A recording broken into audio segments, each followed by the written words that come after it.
because we have a lot of things to talk about today. And as that, this other panel says, do things that actually matter. But when it comes to cybersecurity, let's see what things matter the most and what things could actually help us close as many gaps as possible. That's the purpose of today's talk. So the topic is reducing the attack surface, and it's going to be a masterclass in layer defense. Now, for people that don't know who I am, because I see lots of new names over here, my name is Andrei. I'm the cybersecurity community leader, also cybersecurity strategist here at Heimdal. You have my contact details over there, LinkedIn, email. If you need to talk to me, please go ahead. And I'm talking to you from the position of 6 years plus in Heimdal and over 1,000 cybersecurity implementations done until now. Now, what we're up to today, we're going to be discussing a bit on how do cyber attacks actually get in, right? Because if we need to understand how to secure something, we need to understand first how they come in, right? If we want to go somewhere, right? Let's say you're on a ship, right? And you want to sail to the port of, I don't know, a port in Belgium, and you're in the US, right? If you don't know where you're starting from, you cannot set course to where you need to go. So that's why, first of all, we need to understand how do these come in. After that, we're going to understand the layers versus the attack vectors, because cybersecurity has many layers. It's like an onion, right? You peel it and you cry, you peel it and you cry. So we need to understand which of those works with which attack vector. What's the main attack vector that they take care of? And also you'll see that there are some secondary cybersecurity layers that tackle that attack vector and vice versa. Then we're going to ID the layers that give us the widest coverage, exactly like the thing over here says, do things that matter and matter the most actually. Then we're going to do a breakdown of a few type of cyber attacks versus the layers. And when I'm looking at the agenda now, I realize that I might actually have too much material for 1 hour, but you know we can make it. Don't worry about it. If somebody's asking if we're going to play cyber trivia, yes, because I love cyber trivia. Questions are welcome along the way. And there's a caveat to this. There's a part 2 of this webinar in July. And for our EMEA friends, we're going to do it on the 4th of July, celebrating alongside our US friends. And for the US friends, we're going to do it on the 11th of July. But that doesn't mean they cannot join. Yes, Cora, it's a cliffhanger over here. I'm going to tell you at the end of the webinar what we will do in part 2. But enough has been said. Let's get to the matter at hand. And we're going to start with a cyber trivia game. So I hope everyone found the questions box. Let me pull it up in the middle of the screen. The first question for you guys, and by the way, the prize is a Heimdal Home Premium license. I know that my regulars kind of already have a few of those, so you can gift it further. You can keep it because it doesn't start expiring up until the moment you actually use it on the computer. So you can keep it for the future. You can gift it further to somebody else. Your choice. So the question is, as of May 2024, end of the month, how many publicly disclosed, very important, just publicly disclosed breaches were there in Europe? So it's in numbers. Who hits the number wins. Who gets closest to the number in, let's say, 1-2 minutes when we close the voting wins. Let's see. 150 by Dusan. Thank you, Dusan. Anybody else wants to pitch in? 8,000 by Christian. Okay. So Dusan is very positive. Christian is very pessimistic. 500 by Soren, 500 by Kenneth, 100 plus by Clyde, 2,500 by Ashbjorn, 200 by Peter. Okay, let's see. And the winners, 75 by Jarvis, but I'll close this one. The winners are, okay, and actually Daniel, I think Daniel, you Googled this one, but still, the winners are Daniel, Soren, and Kenneth. Soren and Kenneth were closest with 500, and Daniel hit it on the head with 556 publicly disclosed data breaches. So imagine if this is publicly disclosed, we're not talking about your small business. We're talking about people that if they don't disclose it, they get in big trouble with their customers, with the state, with the government, and so on and so forth. Imagine how many were there undisclosed, right? And this information comes from itgovernance.eu. But now, because we're in the Europe, EMEA region, Asia Pacific, but let's think about our friends over the sea, right? In US, how many do you think happened there? Let's give some more people the chance to win this. Okay, let's see. Now that you're warmed up, 1,100 by Soren, 1,500 by Jayaraj, I hope I'm pronouncing that right, 2,000 by Kore, 1,200 by Christian, 2,500 by Kenneth, Peter 1,999, Clyde 300, Ashbjorn 2,700, 600, 1,000, 1,300. Okay, the answer is 2,098. Let me see who's closest. I believe it's Kore with 2,000, but Peter is also pretty close, I believe, with 1,999. So both of you gentlemen win this one. Let me see, is anybody closer to that? Just to be fair. Nope, that's it. Cool. So guys, we're warmed up right now. By the way, give me about until Monday to send you guys the licenses end of day, because I'll be traveling back to my home office in Romania tomorrow. And I don't know if I will manage to do all of them by tomorrow, but just, I don't know. If I can do it, cool. If not, please expect them by Monday end of day. Cool. So let's think about it. If the IMF, United Healthcare, and Trello got hacked in 2024, alongside all the other publicly disclosed breaches that we just talked about, right? If you think about it, it's not a matter of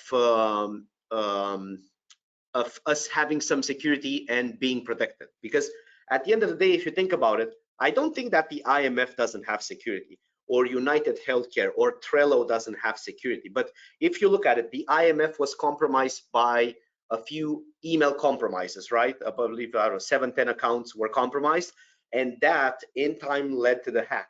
United Healthcare, they were taken down by ransomware. They did not disclose how, but the rumors are in between the cybersecurity circles that it was either an unpatched vulnerability or it was initial access brokers. You know, we've been talking about that in previous webinars, where people on the dark web sell access to other people, right? So that others can do the attack. Trello, actually, this is very interesting. Be very careful with your online credentials and when those are compromised, because usually you get alerts from Google, you get alerts, you can scan your email ID on some sites that scout the dark web, and you can see if your credentials were compromised in a data breach. So with Trello, they actually did credential stuffing, and they used an algorithm, and they used previous breaches with data available online about email IDs and passwords, and they used an algorithm and a program to try those credentials in Trello as well, because in Trello they could get information, they could try to get information of active projects and do extortions. So basically, with credential stuffing, they managed to find over 15 million user accounts that they can connect to. And that's dangerous, right? That means that those 15 million people were having the same password for Trello as for accounts that have been compromised. So basically, I chose these three as an example because I just want to underline that attacks happen in various ways in today's world, and it's super dangerous not to be aware of all of them and know exactly how to protect for most of them. And since there are all the tools in the world, all the attack vectors, let's actually try to dial them down and see exactly what they do. So in order for them to attack us, right, we have our most important part of the business, let's say domain controllers or critical servers, our bread and butter, our information, customer information, and so on, over here in this small bubble. This is, let's say, the holy grail for attackers, right? They want to take this down, or they want to use this to take down the entire organization. This big circle is the world. So this is the border between our organization and the world, right? In between the small layer, the holy grail, and the world, there's also this other layer with endpoints, users, and external facing appliances, right? There's also this more inner layer that you have internal appliances, privileged user workstations, which are very important. And then there's also this, let's say, close to the holy grail layer with application and database servers. So if they get here, that's the problem. So basically, when attackers try to come in, you have this situation. They try different various ways to penetrate our network so that they can actually take us down and get some money in the process. That's what they're doing. So what are the two possibilities here, right? They either breach, that's the bad possibility, right? We hope that that won't happen. Or what they do is they try and it gets deflected because we have put in the proper layers, or we have did the proper configurations, or we have the proper user awareness. We're going to see all of these in a few seconds, and they did not manage to come in, right? So let's see, how do we get from the situation in which they try and they succeed to which they try and they fail, right? So let's see what are these. So we have attack vectors and we have defense layers, right? When you think of attack vectors, what are the most common ones that you can think of? Let's see, anybody from the audience wants to help me out? Anyone wants to do the webinar for me? I'm joking. That's email, perfect, Clyde, email. Anybody else? Anybody else wants to try? SSH, RSA, RDP, VPN, exactly. Actually, that one with VPN, I should have put it on the list. Thanks to some endpoint, server, application, vulnerabilities. Thank you, Daniel. Exactly, guys. I like when you guys start talking because being a part of the session, the experience is way better for you guys. So I took some attack vectors like email, internet traffic, software vulnerabilities, misconfigurations, malware, unauthorized software, compromised users, right? The user might be disgruntled and they want to compromise the company, or user accounts, compromised admin credentials, SQL injections, supply chain compromise, and I don't have any more fingers, USBs, right? Or physical attack. I don't think we have CDs anymore, or CD readers on laptops. I don't have any on mine, but nevertheless, a physical disk or drive that comes in, right? So let's think about it. We have our infrastructure here, and we have all of these attack vectors, right? Methods of them to try to compromise our infrastructure. So when it comes to email, what would be the defense layers that we can use for email? Of course, we have email security filter, and now we have one shield appearing on our world over here. Also, Muhammad is saying privilege escalation is also an attack surface. Yes, compromised credential, compromised admin credentials, or a compromise that raises them to admin credential through a software vulnerability, a misconfiguration. But you're right, privilege escalation is also an attack surface. But aside of email security, for email attacks, do you guys think that we can use anything else to defend versus those? It's a trick question, right? Let's see, yes or no, or maybe. There's always a third option. Yes, we can. Martin, Soren, yes, Martin, training, exactly. User awareness, and aside of user awareness, we also have the principle of least privilege, right? Because if you think about it, even if the user, let's say the user is naive, right? Let's say you're talking about somebody that really wants to win a $100 Amazon voucher, or euro, or pounds, or whatever. they click on that link. But if you have the proper user awareness and they know not to click on that link, they won't click it. Let's say you don't have the proper user awareness, you have -1 shield from your defense over here, but you have principle of least privilege. Let's say they compromise those credentials, but they can't do anything with them. They'll just see that it's worthless and they'll spend their time in another place, because hackers are very effective. If they can't actually obtain what they want, they move forward. But then let's say you don't have email security and your users did not pay attention to those user awareness trainings. Let's say principle of least privilege was not applied in their provisioning. What else can help you? Well, DNS security, another shield over here. Because at the end of the day, if they are using a phishing attempt, they might be using a domain that most of the DNS security filters will catch it. Let's take it a step further. Maybe they're phishing with an attachment. In that situation, what would help us? Well, an antivirus /EDR/XDR, depending on your appetite to security, right? Because if they actually put a file on the computer, the AV will analyze it, or the EDR will notice it, right? So see how many layers can actually protect you from an email attack.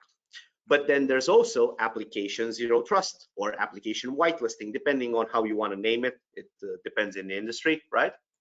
Because if they're taking a macro in a PDF, that macro will execute something on the computer. And when that tries to execute, if it's not approved in your pre-approved application list, it won't work, right? So see how many layers can actually stop an email attack. Initial 2-3 layers will stop it in its initial phase. So email security will stop it from coming in. User awareness will stop it from clicking on it. DNS security will stop the page from loading. Or if it's a file, the AV will stop it. Or if it's a software that tries to run in the system, the application whitelisting will stop it, right? Now let's see the second one.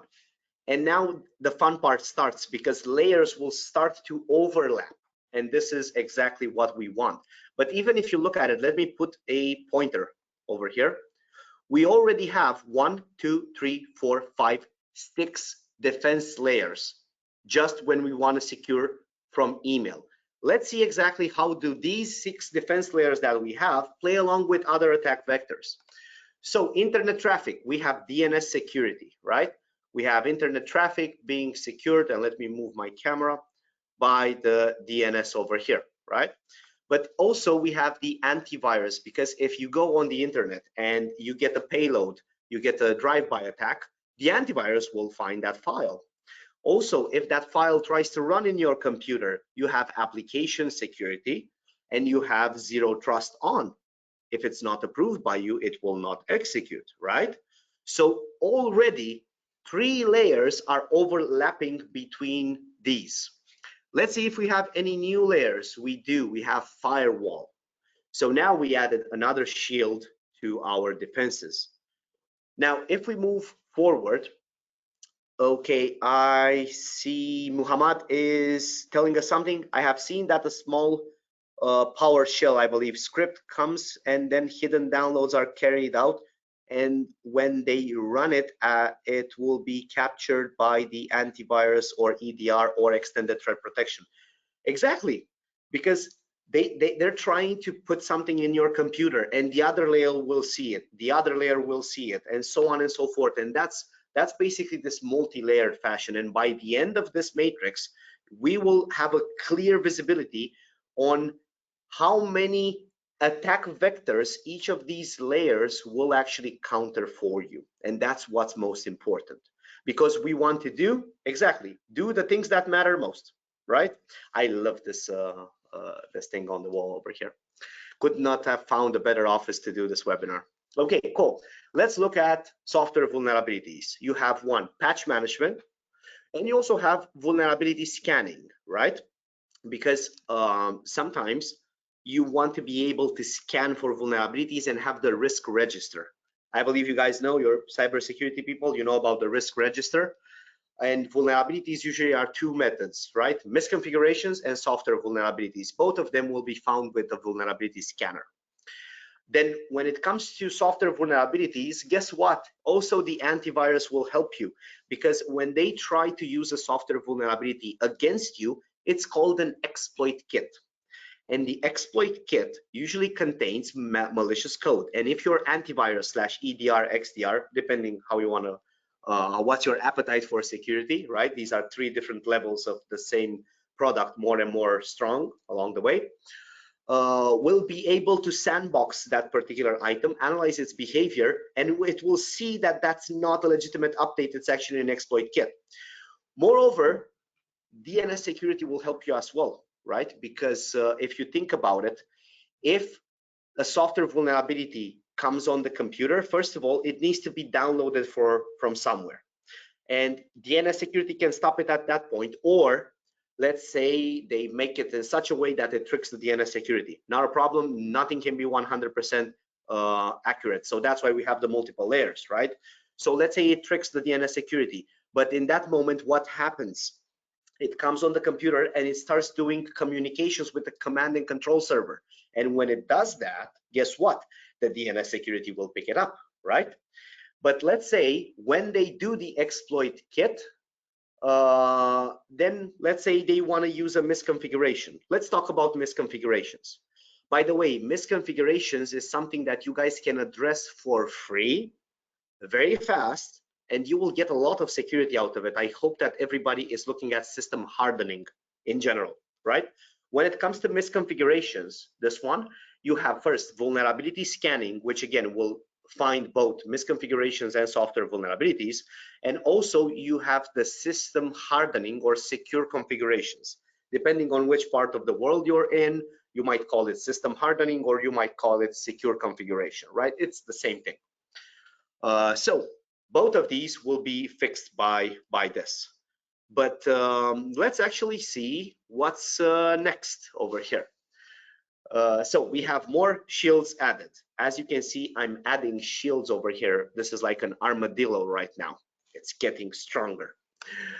For malware, we have your antivirus EDR, XDR, but we also have your application controlling, zero trust, right? Because malware in 95% of the cases will need to actually install something. The other 5% are fileless attacks or living off the land, and we're going to talk about that in a few moments. I know that everybody is concerned about those. So for malware, you have the reactive layer, EDR, AV, and so on. You have the application zero trust. Then you have DNS security, because malware never comes as a full package. It comes in and it starts communicating with the command and control server, and then it downloads additional packages. So then your DNS security will kick in. Then for unauthorized software, the first and most important thing you should have is application whitelisting. And I cannot stress the importance of this layer. I know it is taxing when it comes to managing it because you need to pre-approve everything. But believe me, if you do this, cyber attacks cannot fully take your network down. There are so little, there's such a little probability that this can take down your entire network without installing additional components. It needs to be such a perfect situation to do that for them, not for you. So unauthorized software, there's something called as the software bill of materials. Do you guys know what that is? Let's see, anybody from the audience, can you tell me what the software bill of material is? No. Okay, I'll tell you what it is. So this is interesting because whenever you work with a vendor, right, you get a software from them. They should give you a bill of materials, which means you need to know what are all the components that will be installed by that software in your computer, because I believe you all know when you install a software, it's not just one software. It's a software that has some sub processes that are running, etc. So you need to have a clear bill of materials in which you have all of these listed by them. And then what you do is you go into whatever application you use for your application zero trust, right? I won't give you examples here. By the way, this webinar is totally vendor agnostic. So you guys can take this information and use it in any way, shape, or form. So you take all of those components and you put them in your approved list. And only like that, things will run. There's also software signing and verification, right? With MD5s for each of their components. Again, it takes time, but in the same moment, this will take a lot of hustle and grief off of your plate. Now, let's talk about other layers that will help with unauthorized software. User awareness. Why would they install unauthorized software? Because if you think about it, everybody uses either physical unauthorized software, which is a problem, but they also use online software. What about that?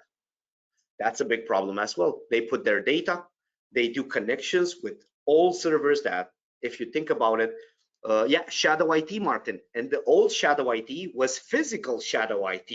But guess what? You can multiply that by 5 sometimes with online platforms that they use. Do you know the story with people that use online PDF editors or convert to PDF? If you take one of those sites and put it in VirusTotal, you will literally unplug the computers from the internet and say, this will not happen anymore. And then you use one of these DNS security tools or firewall tools to block any type of communication to those particular files.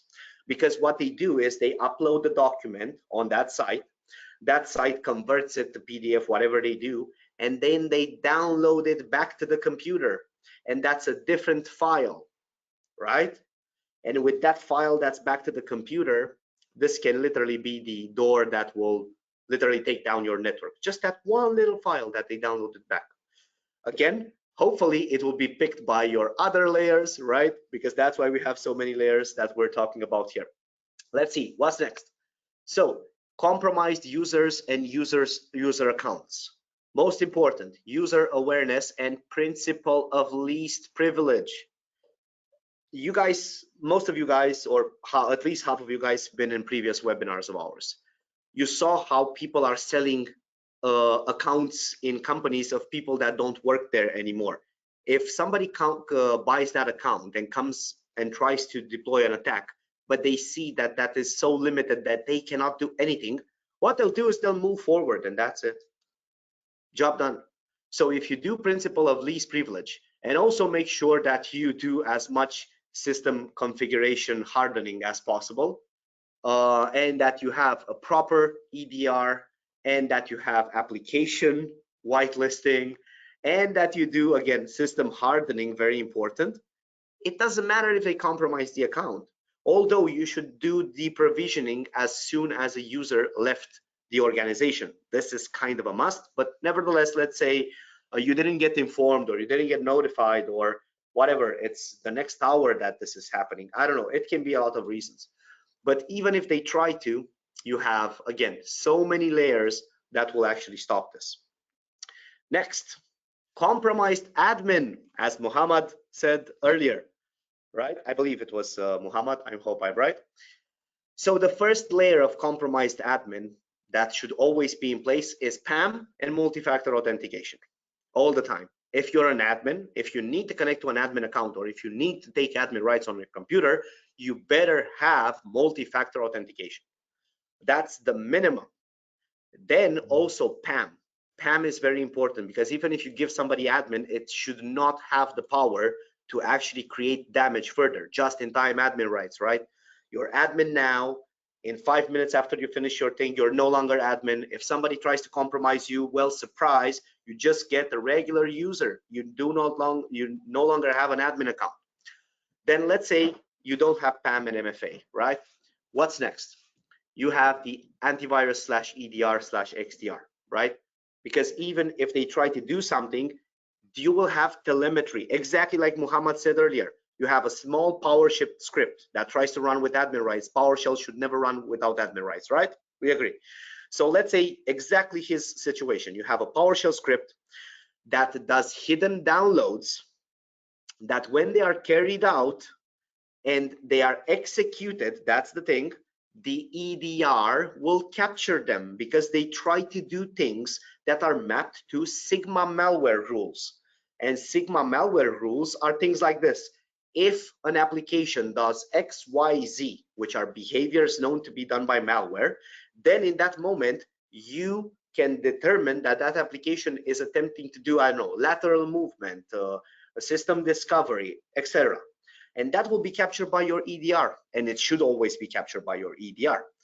So what's next? We also have application zero trust. Again, I will kill you guys with this application zero trust, but it's so important, believe me. Then you also have system hardening and secured configurations. And then if we look at the next one, SQL injections, and I put this on the board by popular demand, what is the main item that can help you with SQL injections? Well, SQL Server Firewall, very important, because an SQL injection means that somebody from the outside is trying to come into your SQL server and do an injection which will change information in your data tables, in your configurations, and so on. But you know how the principle of firewall works, right? If I, from inside the firewall, go outside and ask for something, that something is allowed back in. But if something from the outside comes without being asked for inside, that will not pass the firewall. As simple as that, right? If you configure it properly. Again, system configurations. No worries. We can get to that. Martin, thanks. Excellent analogy. Thank you, Martin. So firewall is the first line of defense for SQL injections, but there's more. Usually to do an SQL injection, you have a vulnerability that allows you to do that, or you have a misconfiguration, which you will find with what? Your vulnerability scanning, right? See how all these armadillo shields or plates start actually helping each other, right? And it depends, because guys, you have to secure various environments, multiple types of environments. So it depends really on what you need to secure. So that's where you know exactly which of these in combination will do the best value for me. Again, do things that matter. I'm gonna kill you guys with the sign on the wall. Daniel is saying, I was reading a few days ago on a subreddit that most compromised SQL servers are often running an older, unpatched version of SQL. So I reckon unpatched vulnerabilities, exactly. SQL patch management, guys, very important. It's a little thing that will take away so many issues and so much stress away from you. Next, we have supply chain compromise, and you guys are all worried about this one, because this one you can't actually protect. Okay, you can do your due diligence, right? You can do your what you call that vendor risk form. You can do penetration testing on your vendor. Why not? You can do all of that. But let's say at the end of the day, with all your testing, everything, it happens. What can we do? Well, the first thing with supply chain that I would say is patch management, because if the vendor that was compromised releases a patch, this is the first thing you want to apply. But this is a reactive thing. The first thing to contain would be application zero trust, because let's say I find out that Screen Connect, we talked about Screen Connect in the previous webinar, I believe, right? Screen Connect got compromised. What do I do in the second moment? I go in my application zero trust and I take it out from the approved list. So you can be compromised, but you're not running on my system. That's it. Until you're patched, you're not running on my system. Job done. Guys, do you see how easy it is to contain a supply chain, right? The moment you learned about it, you just block it in your application whitelisting. That's it. Job done. And I could end the webinar right here, but I won't. Then you also have the antivirus, the DNS security. Why? Because if they do a supply chain, it's rarely that they actually send everything in the first go. So DNS security will stop command and control. Antivirus will stop and determine, or EDR will catch the bad behaviors, right? The Sigma rules and so on and so forth. Now, next, we have the USBs, physical attacks, system hardening, guys, very important, and device control. Why would I be able to take any random USB and put it in my computer? As a user, I might be tempted to do something that's naive, let's call it like that. Why would you, as people that are managing this, allow me to do that? Why? There's no reason why you should allow me to do that.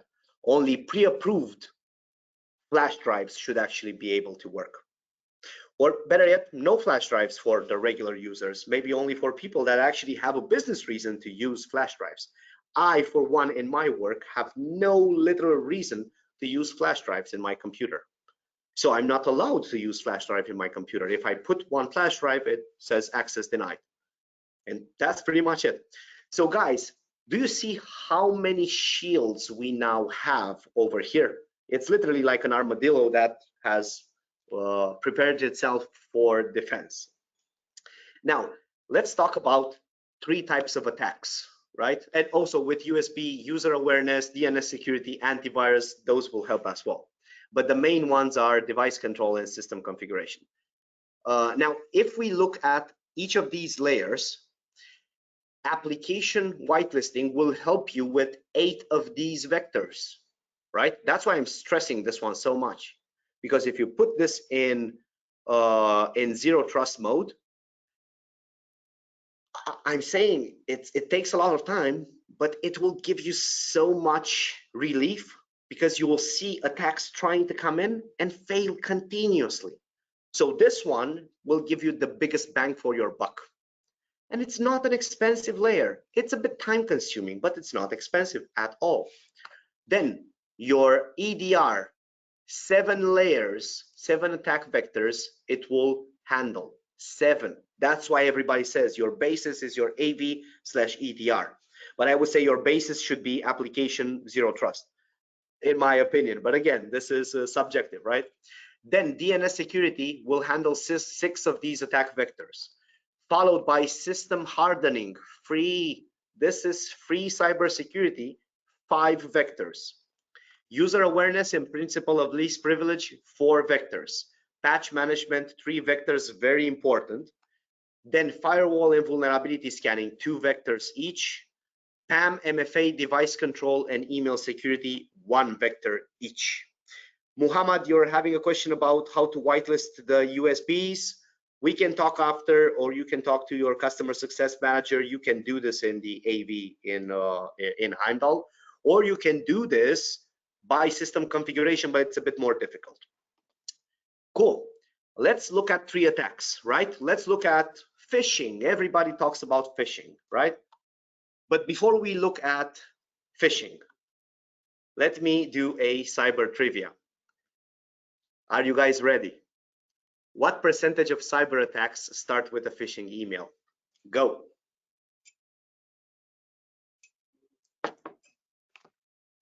Let's see. 87, 95, 80. Jarvis, 80, 80, 70, 90, 99, 25, 85, 79.1. Let's see. Anybody else wants to pitch in? If not, I know the winner. 85, again, Kenneth. The winner is, stop voting. Actually, we have 2 winners right now, because I was about to announce the first winner. Muhammad is the winner with 91%. You're spot on. And we also have Jayaraj, that's the winner with 90%. And this comes from the Cybersecurity and Infrastructure Security Agency. That's why we want to talk about phishing. Phishing, let's say this is a email phishing. Again, what will we do? Email security should stop this nevertheless. But if email security doesn't stop this, where does this go? To the user's inbox. So then user awareness will be the next level. The user will realize they don't need to click on that link. But let's say user awareness and phishing simulations did not work for that user. They click on the link. Should they be able to go to that page? The answer is no. DNS security should stop that page. Samal is asking, where do we find the trivia box? Exactly here, Samal, where you posted this question. and you'll have the chance to respond. I have one more question for you guys. Cool. So let's say the phishing actually drops a file on the computer, AV, EDR, application zero trust, right? All of these will stop phishing. So this is the case with phishing, right? But let's say this is a living off the land, fileless attacks, the ones that we're all scared of because antivirus and EDR might not do anything about it. What it will do, if it's a smart EDR, it will catch suspicious behavior in the computer, but it will say that it is started by legitimate processes. And that's a problem, right? Because you don't want to block Windows legitimate processes. How is living off the land coming in? First of all, by the way, living off the land is not an initial phase of an attack. It never comes in as living off the land.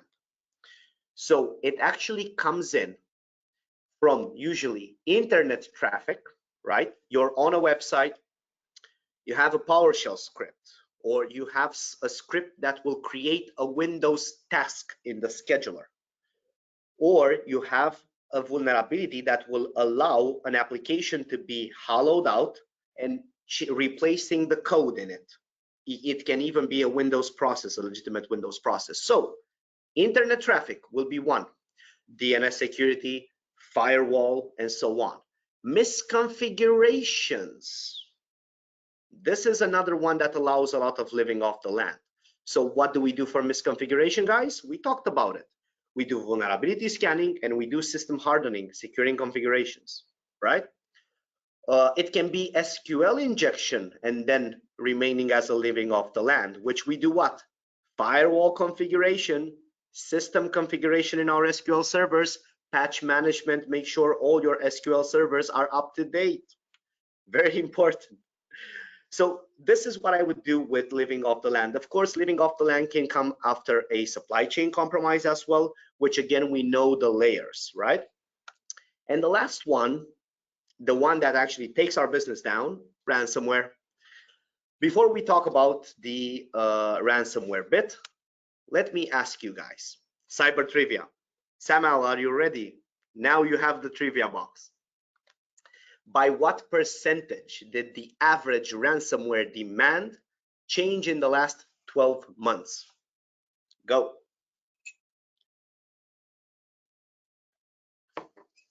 Nobody? 70%, 150%, 27, 55. Good, Samal found the box. Thank you, Samal. 56, 500, 15. Okay, 99.9. I love your numbers, Peter. You always go 99.9. Ashbjorn, 38. Now, for the second time, the winner, and I'll let you guys still try to respond, but the winner is Jayaraj. Let's see, anybody else trying to match Jayaraj? I don't think I mentioned how much he responded. No? Okay, it's 500%. It's a 5 times increase. And this comes from Sophos's State of Ransomware Report 2024. In the last 12 months, it might be that the numbers of attack might have decreased depending on who you talk to. I don't think they have decreased, but that's what some people say. But the ransom demand has increased. And the problem is that they're starting to pay it. Because with these new advanced ransomware families, some people decide to pay it. And again, we would need another webinar to discuss if that's good or not, depending what's your objective, right? It's always based on your objective. But yeah, Jayaraj is the winner on this one. Getting back to our defense line over here, ransomware. Ransomware is a final stage of the attack. Usually ransomware uses a few things to come in, like email, internet, software vulnerabilities, malware, unauthorized software, compromised admin credentials. So guys, if you remember, we have so many of these layers, but again, let's pick one of them. Can you in the audience help me? Which would be that one of them that ransomware won't be able to do anything in my computer? Come on. I've stressed you guys with this one today. One of them, zero trust. Thank you. Thank you, application zero trust. Thank you, Corey, and thank you, Samal. Because guys, it needs to put something in the computer to run, right? Okay, okay, of course, Muhammad, DNS security will also stop that if it is command and control. But if you think of the example when they come with a USB flash drive and put it in the computer and the entire ransomware package is there, they don't need command and control anymore. That's it. So they will bypass the internet communication. So zero trust, guys. I cannot stress how important this particular engine is. So yeah, this is it. But if you think of all these shields, right? All these defense layers that we have here. If we look at them like this, layer, layer, layer, layer, and so on. If somebody tries to break these layers, they'll have a very difficult job. Even if you are a karate kung fu master, I don't care. There's so many layers, but they can, some of them that are very smart can actually break them, right? The thing is, by the way, Clyde mentioned backup as a last resort. Backup is a recovery version, and I agree with you, Clyde. It's a good recovery version, but you won't defend with backup. We're talking about defense layers over here, but I do agree with you, and I hope everybody has backups, and backups that are stored offline, very important.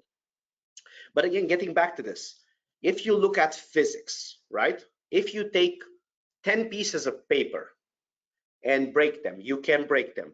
If you put more pieces, you might break them. But if you put 100 pieces of paper together and try to break them like this, will you be able to break them? Nope. No, you won't. So the thing is that you should have the best of these layers working for you. As many as you can, as many as your customer can afford. It doesn't matter. By the way, we have MSPs here, we have customers, so it depends on the situation. Have as many as you can, but there's another caveat to these. As many as you can out of those that you have them unified, because I don't care how strong a person is. If you take an entire set of printing paper and you try to break it with your bare arms like this, I don't know how many people in the world can actually do that. That's literally physics. The more you have stacked like this, the more difficult it is to break. So I believe that you guys got the idea from this webinar, and I believe that this helps you. By the way, if you didn't get to take some screenshots or something like that, don't worry, the video goes out automatically to everyone. And you also have my contacts, then you can contact me and you can talk about things. But now for the people that do not know exactly who we are as a company and what we represent, we at Heimdal have a unified platform, exactly unifying all these layers together. And under each of these layers, we have multiple products. And that's why I've said unify as much as possible, because when you unify, they talk to each other.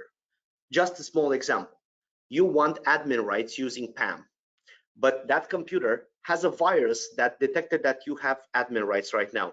The PAM will take away admin rights immediately because they saw that the engine saw that the computer is compromised. Or you have a missing patch, that's a big risk. PAM will not give you admin rights. Or the DNS finds something that's dangerous, with the AV in collaboration immediately, you can quarantine that file that is starting the bad communication, and so on and so forth.